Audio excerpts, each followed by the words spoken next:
Hello, hello. Today we got a scoring versus volume video, but it is two positions, quarterback and then tight ends. A little bigger gaps, especially for quarterbacks, where some of these guys that are really high in volume aren't really there in scoring yet, or the reverse. Kind of similar for tight ends. So let's start off with quarterbacks. We'll pull that up here. We got our top five right here. Jayden Daniels, Josh Allen, Justin Herbert, Mahomes, and Dak Prescott in that volume rank. So this kind of takes in everything to account.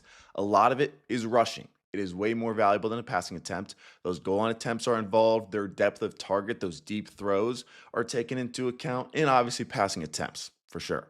But let's start up top. Obviously, this is on a per game sample size, so a little bit different with Jayden Daniels. However, I would say I'm confident in him being number one in volume based on him being number one in volume in 2024. Not too much has changed. The big question mark here is, does that rushing decrease with the knee injury? Obviously, that would be huge. I wouldn't rank him as high this week if he does play because last year he had 75 scrambles, and to show how insane that is, the second place quarterback had 50. So a scramble is better than a design carry in fantasy football land, and he had 75 of them. So is he scrambling as much? Is he getting the ball out quicker?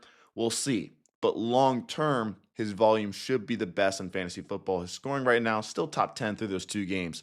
Obviously, still a great quarterback. Number two behind him is Josh Allen.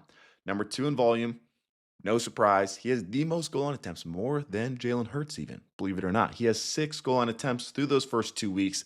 He's the quarterback one overall. No one is really surprised. Like Josh Allen, he's a great third-round pick because he is so safe with obviously that high ceiling too. So amazing guy right there. Don't mind buying him if you're looking for a more concrete piece for the rest of the season.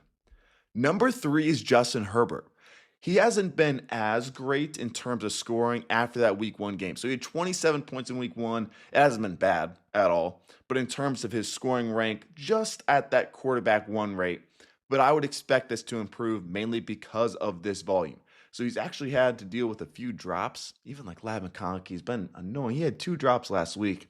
So some things going against them. Obviously, the offensive line isn't really helping him, but they are passing the ball at such a ridiculous rate, not only just for the Chargers, but in general.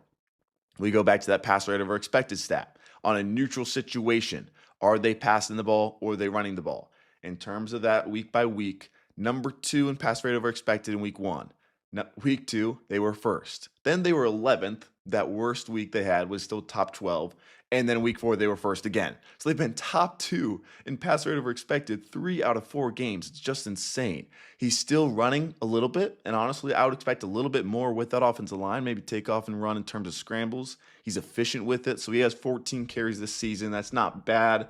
Not a ton, but helps with that volume rank a little bit. So I like Justin Herbert still just as much as before. Patrick Mahomes, speaking of rushing, he leads the NFL right now in scrambles, which is a little bit surprising. And honestly, I would expect that to decrease a little bit, especially with Rice back, but with Worthy back too. Just more weapons to throw to, and he's not playing hero ball as much. However, you would kind of rather have the receivers there too. So I don't think he's as affected of losing his weapons as most quarterbacks because of that rushing ability and kind of going into hero mode. But obviously a little bit better with Worthy there, with Rice returning, and his ADOT has improved. So compared to these past 2 years where he's really struggled in terms of fantasy with Matt Nagy, they are throwing the ball downfield more. He's running a little bit more, and that reflects in this volume rank. He has not been in this top 5 these past couple years.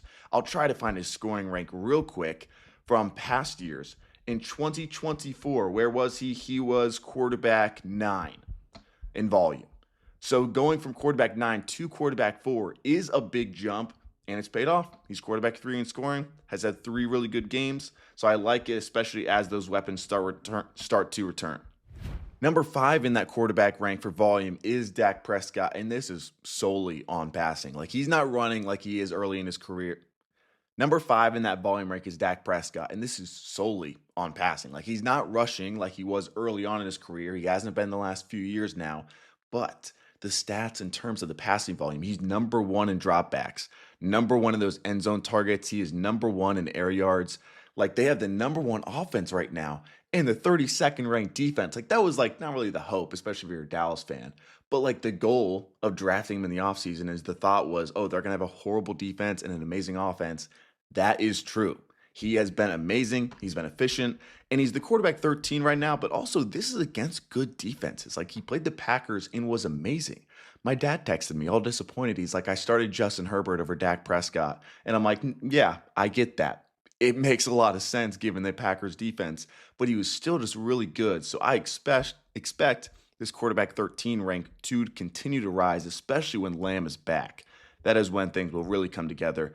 The touchdowns per attempt is lower than his career average, so he should have some positive regression in terms of those passing touchdowns too. That'll help. Bo Nix right after that. His volume is basically the same as last year. His play, in terms of his scoring rank, lower. Last year, he started off slow. It was also his rookie season, so his first 4 career games, he was pretty bad. And then after that, he was a top 5 quarterback the rest of the season. Maybe something like that is coming. Probably not as much in terms of the gap, and went from like 11 points per game to 21. But I expect it to get better. I'm not out on him at all or anything. The volume is a little sneaky. He has the 5th most runs against quarterbacks right now. Like the top 4, the guys that are above him are all the guys that everybody knows are going to run, like the Josh Allens, the Lamars, Jalen Hurts. But then it's Bo Nix, and he still has a ton of passing volume. It's a lot of attempts where it's really good for yards after catch, short targets, and then a lot of home run deep balls. He just has to hit on a little bit more of those deep balls, and that scoring rank will start to rise compared to his volume rank. The next thing I want to talk about is Kyler Murray. The big offseason question with Kyler was, is he going to run more? He didn't really run too much last year, and then in the offseason, he was kind of talking, and his coaches were talking, and they were saying, we want Kyler to run more. He's healthy now. It's been a while since that ACL injury. He can get back to that, and he has. He's number 2 in terms of those quarterback runs. So we would expect it in a way, but it hasn't really been there recently. But right now, he is 2nd in the NFL in quarterback runs. The issue is the passing game in this Cardinals offense with Drew Petzing is horrible. It's not even comparable to the other top quarterbacks. In terms of yards per attempt, there is 4 quarterbacks in the NFL that are worse right now. Cam Ward, Joe Flacco, Spencer Rattler, and Bryce Young. And then it's Kyler Murray. His air yards per attempt, those downfield targets, are basically non-existent. Rodgers is last by a decent bit, but Kyler is 31st. So he's not throwing downfield a ton. It's a lot of those short targets and not much else. His yards per attempt is really low and a passing volume offense that isn't super high. So that rushing is saving him in a way, like he's quarterback 18 still, but there's not too much in the passing game. So I'm not as confident going forward. Baker Mayfield, he leads the NFL in deep throws. That definitely helps. The rushing has been down a little bit. Part of that because of the injury. He only has 12 right now, so it's just about average. But his production on those runs is why his scoring rank is still up there. He's the quarterback 9 because he has the most yards per rushing attempt right now. So that definitely helps.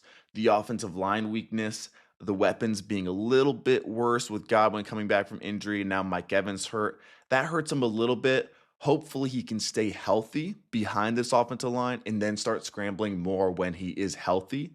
So that's the goal. I don't really expect him to be that top 5 quarterback that we saw last year, or top 3 really, but I think he can still kind of be around where he is right now of top 10 in volume, top 10 in scoring.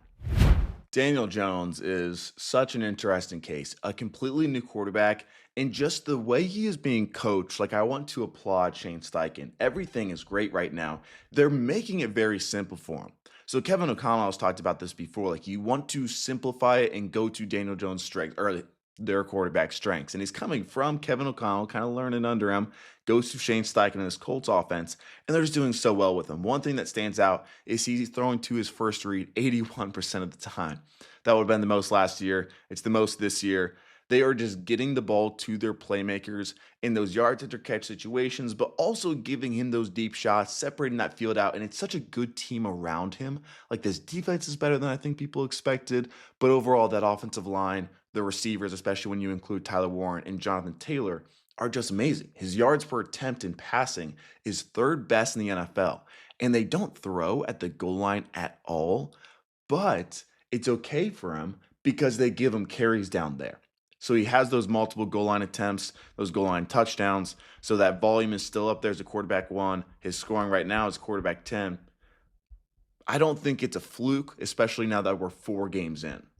Caleb Williams is after that, and there's plenty good with Caleb Williams. He has been awesome. Ben Johnson has helped him a ton, especially with this Bears defense. It helps him in fantasy because they're so bad.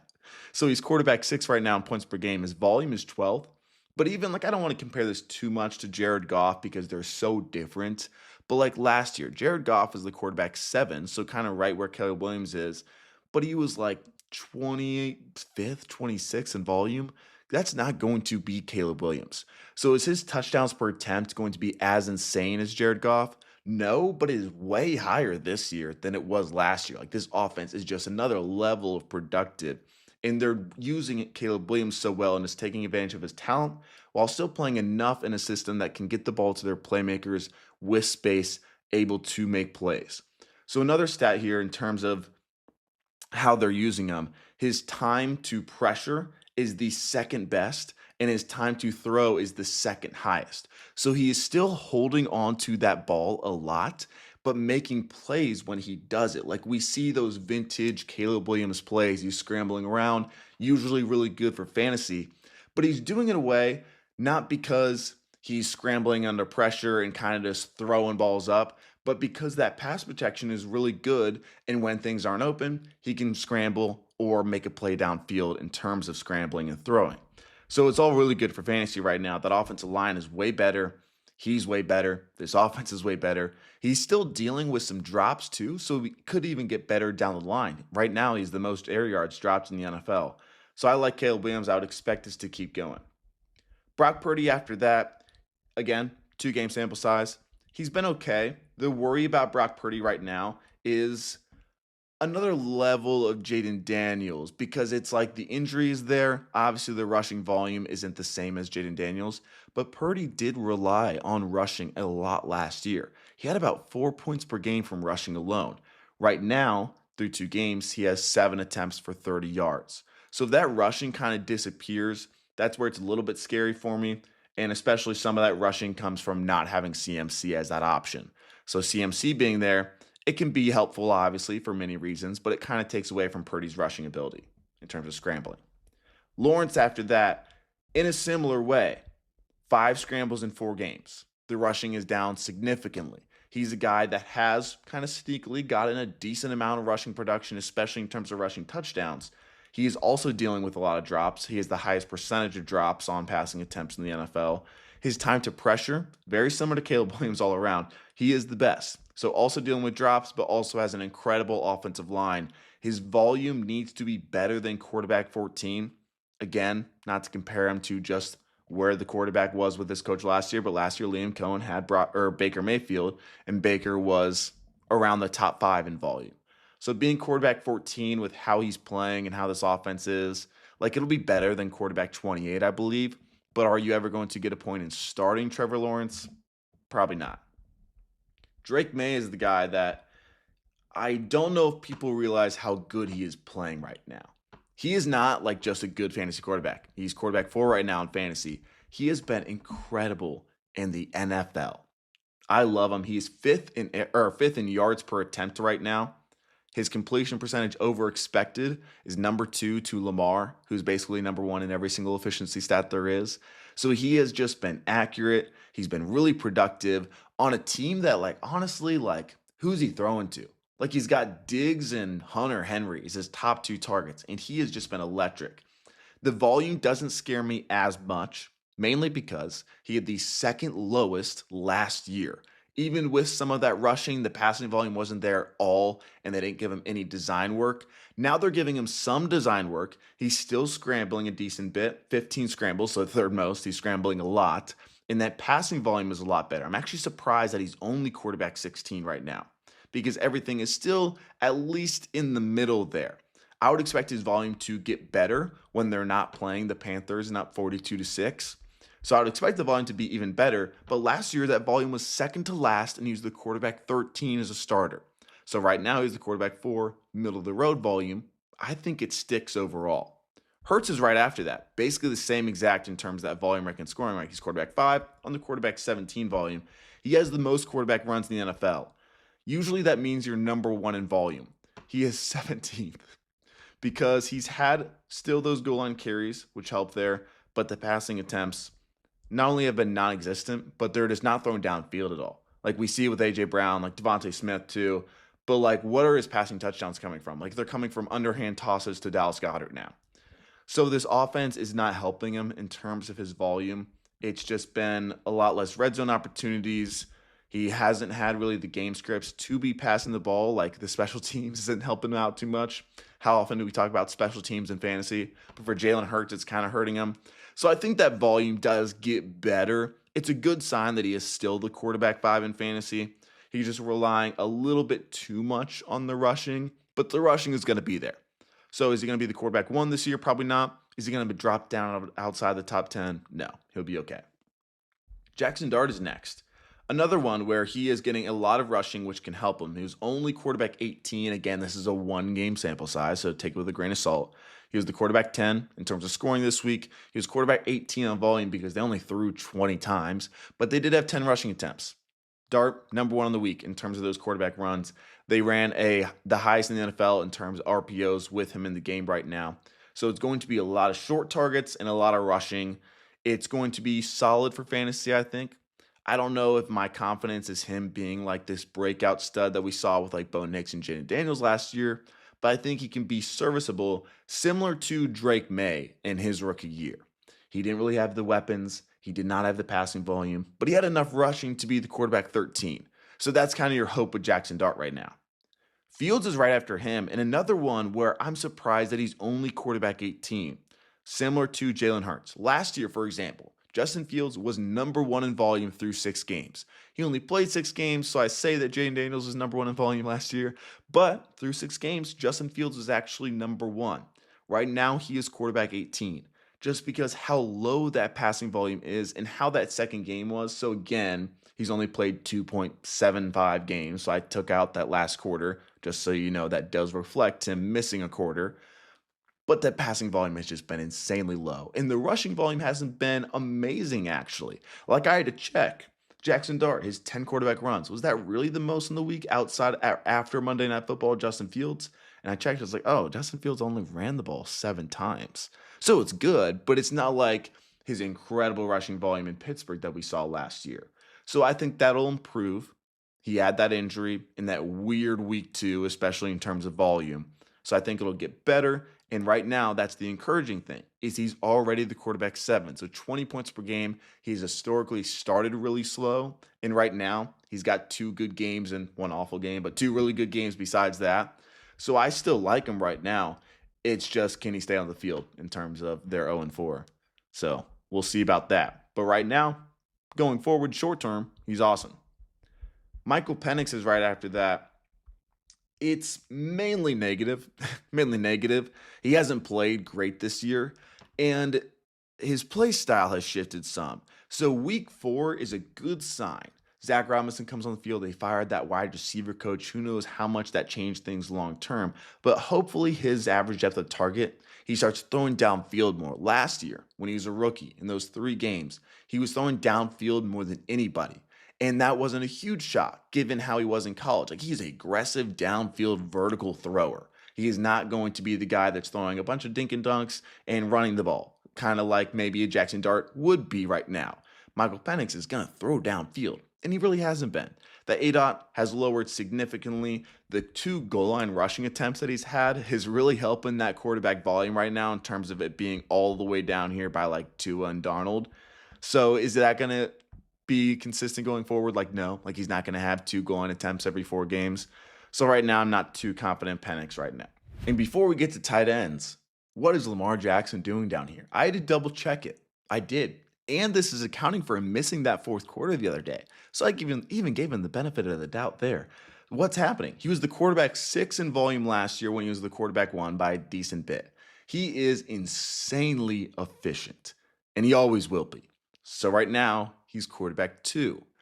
Decent bit lower from last year in terms of points per game, But that drop off from quarterback 6 to quarterback 22 is a little bit worrisome. So his passing volume this year, they've been throwing it more in those neutral situations, but his passing attempts is still pretty low. He only has 95 through 4 games, under 100 passing attempts. But the main thing is he's not rushing a bunch. He is 14th in scrambles right now among quarterbacks. 14th. There's 13 quarterbacks right now that are rushing more than Lamar Jackson. He only has 22 carries in the season. So it's a little bit lower there. Derrick Henry definitely takes all those goal line attempts, so he has to rely on that rushing volume coming basically completely from scrambles, and the passing volume is still lower. I would expect this to be way higher just given that his defense has allowed 40 points 3 different times. So he's extremely efficient. Maybe that even lowers his volume a little bit just because they're moving it downfield so fast. He has an 11% touchdown per attempt ratio. He was number one in the NFL last year. It'll most likely decrease from this 11%. Like, that's ridiculously high. But he's also number one in yards per attempt, number one in that completion percentage over expected, like number one in every efficiency stat you can look at. So it won't be horrible, but this is lowering his ceiling a little bit. And if this stays the same, he probably won't be the quarterback 2. He'll probably be closer to quarterback 5 if it sticks at quarterback 22 in volume. I don't really expect it to. I would expect a little bit more rushing, a little bit more friendly situations overall. But right now, it hasn't been what you would hope for in terms of the volume, at least. So he's been paying off, and he's doing still really good. But last week was a down week for sure. If you showed me this 4 weeks ago, I'd probably have a heart attack seeing Jake Ferguson as the number one guy with the number one volume. I love this man. It's sad that a lot of it is because of the Lamb injury. He'll be closer to the tight end 6 long term, I would say. But right now, he is second in receptions. Every time he's being targeted, because it's so many short targets, he's basically getting a catch every single time. Like, all of it is catchable targets from Dak Prescott. That red zone usage is a little lower. Pickens is leading the NFL in end zone targets right now, so a little bit lower there. And those short area targets will start to be decreasing a little bit when Lamb is back. But still, those first 2 weeks, he was solid. He has a great floor, lots of potential in terms of his volume going forward, even with Lamb back, just because of this offense. It's the number one offense right now, and they're passing the ball a ton. So on PPR, he's still great. McBride is right after that. Number 2 in volume, number 3 in scoring. Really not much has changed. Like, it's all pretty good. Like, the volume is 1-to-1. He has yet to score under 12 points in a game. He hasn't really scored too much above 12 points, but he scored 12 points every single game. His first read target share is 33% for a tight end. That is ridiculously high. That is number one this year, but there's not too much changes from last year. He's still the same guy, still the tight end 1. Top 2 going forward right now, I would say, with Bowers when he's kind of healthy from injury. Johnson's after that, the number 3 in volume, number 8 in scoring. There's tons of routes there. He's playing a ton, getting a good amount of targets. Obviously lowered in those half PPR and standard leagues because he's probably not going to score as many touchdowns in this offense. He gets targeted in the red zone, but it's just going to be less touchdowns in this offense. Tyler Warren is a guy right behind him that I'm really excited about. I saw today a stat on Twitter that he was number 1 in receiving yards among rookie tight ends ever through 4 games. Usually a good sign, above Bowers last year.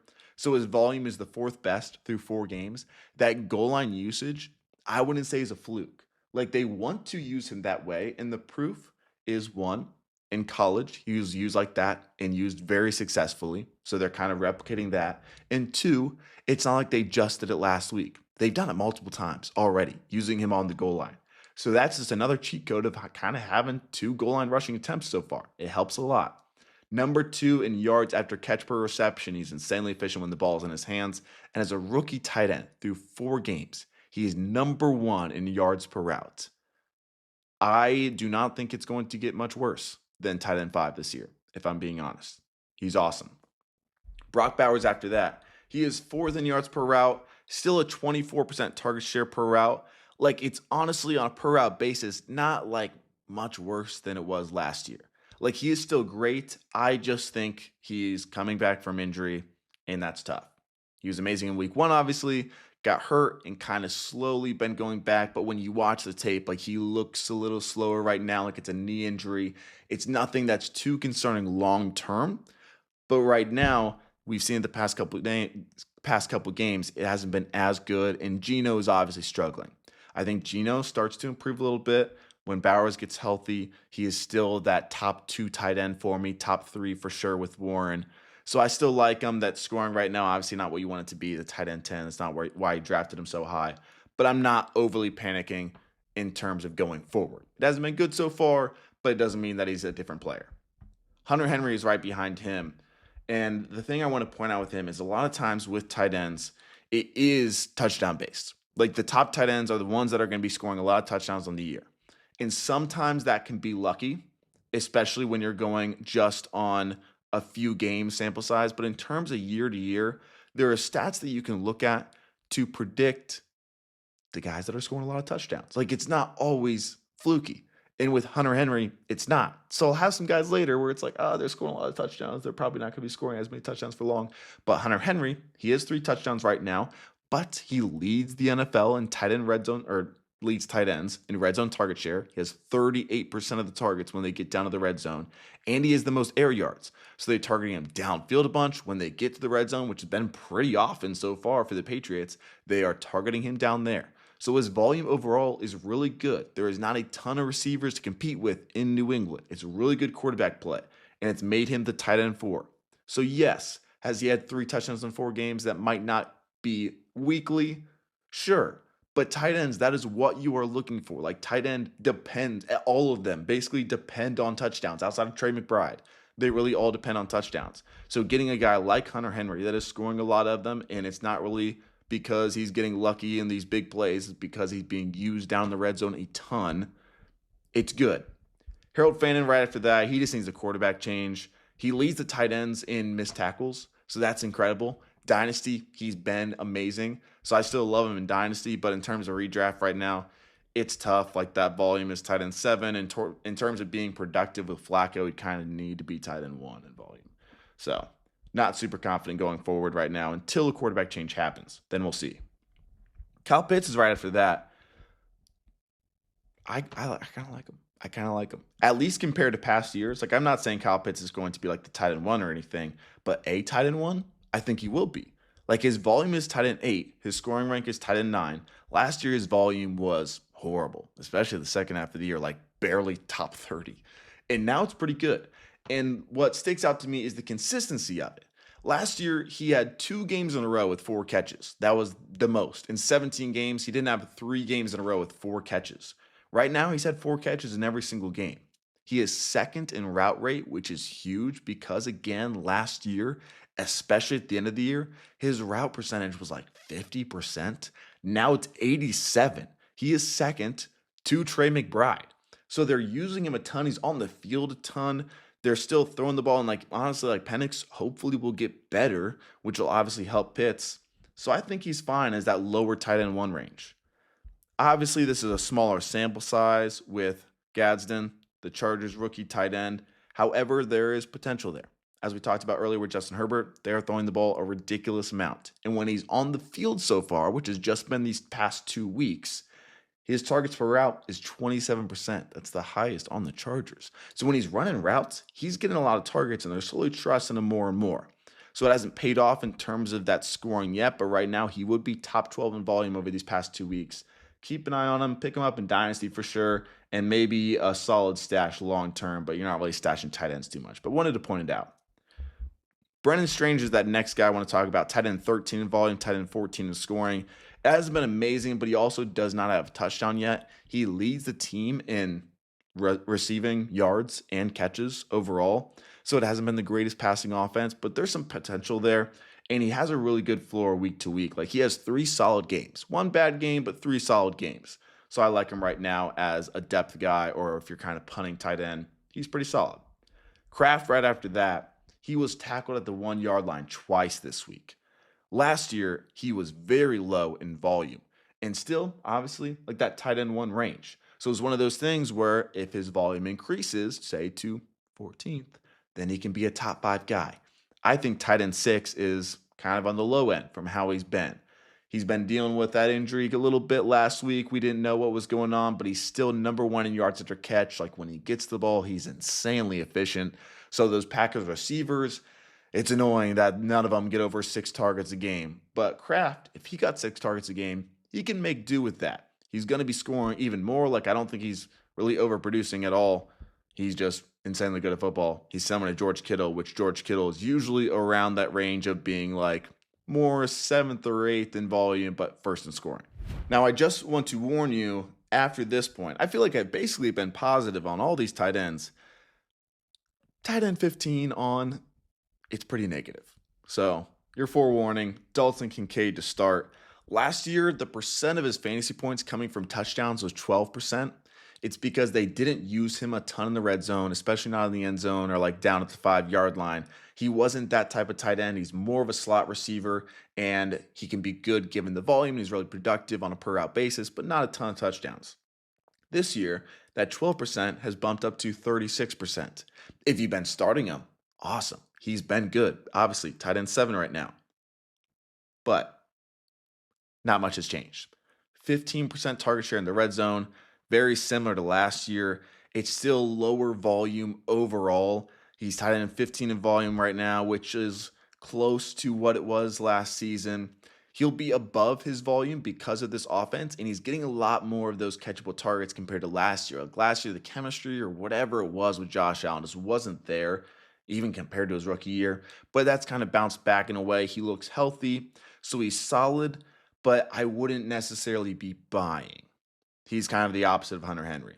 Has 3 touchdowns, but I don't really expect it to continue that much. Travis Kelce after that, he's just not very good anymore, honestly, I don't think. It's kind of been this way, but like nothing is wrong situationally. Like he's running the 5th most routes. His quarterback is amazing.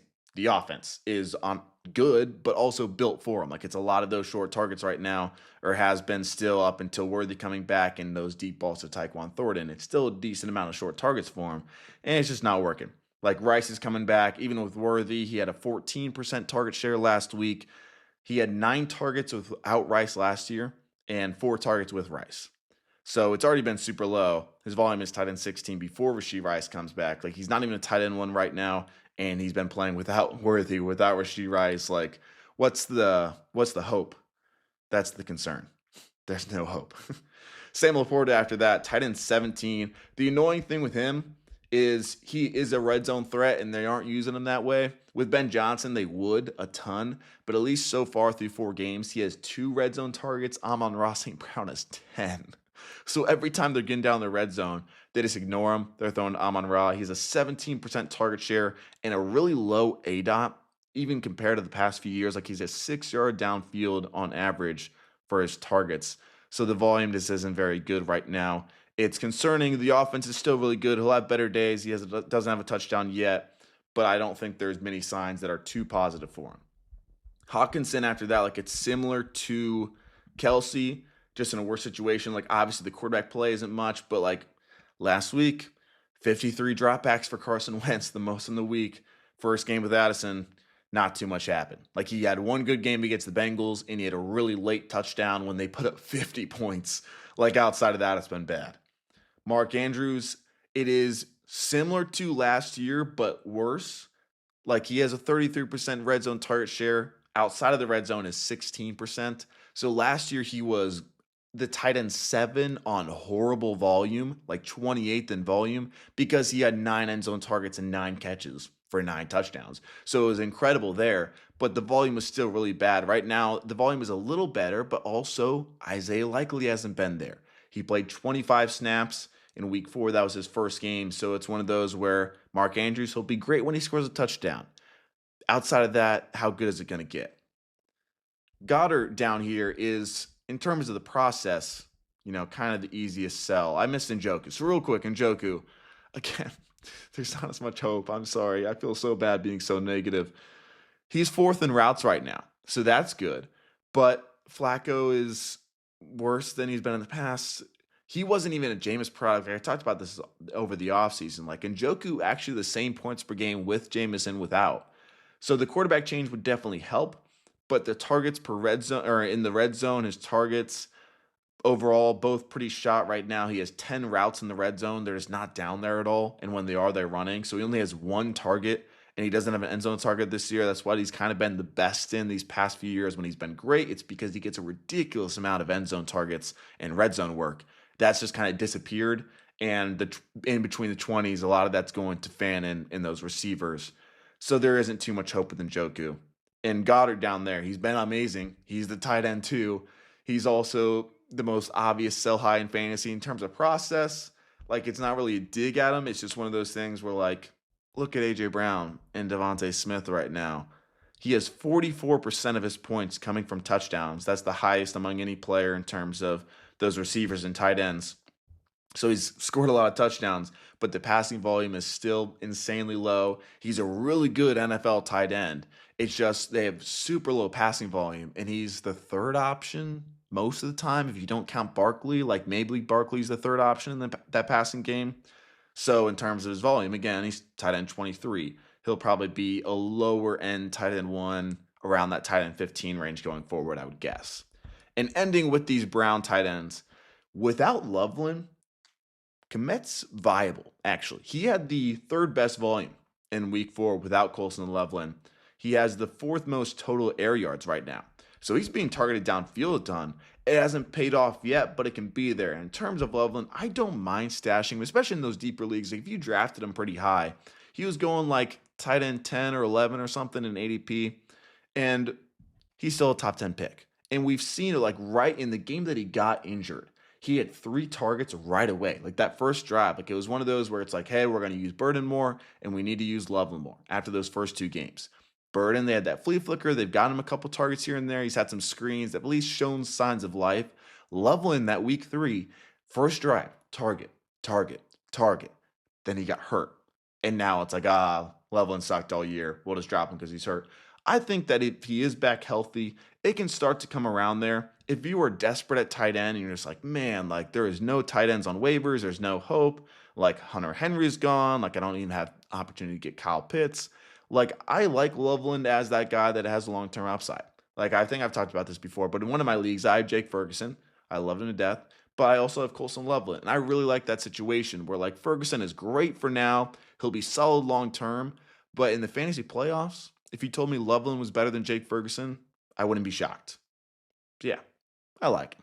That is my quarterback volume versus scoring, tight end volume versus scoring. So hopefully it helps in terms of trades, your starts and sits, all that good stuff. But hope you enjoyed. Come back next week or on Thursday this week. We'll have videos around then. But thanks for watching. I'll see you soon.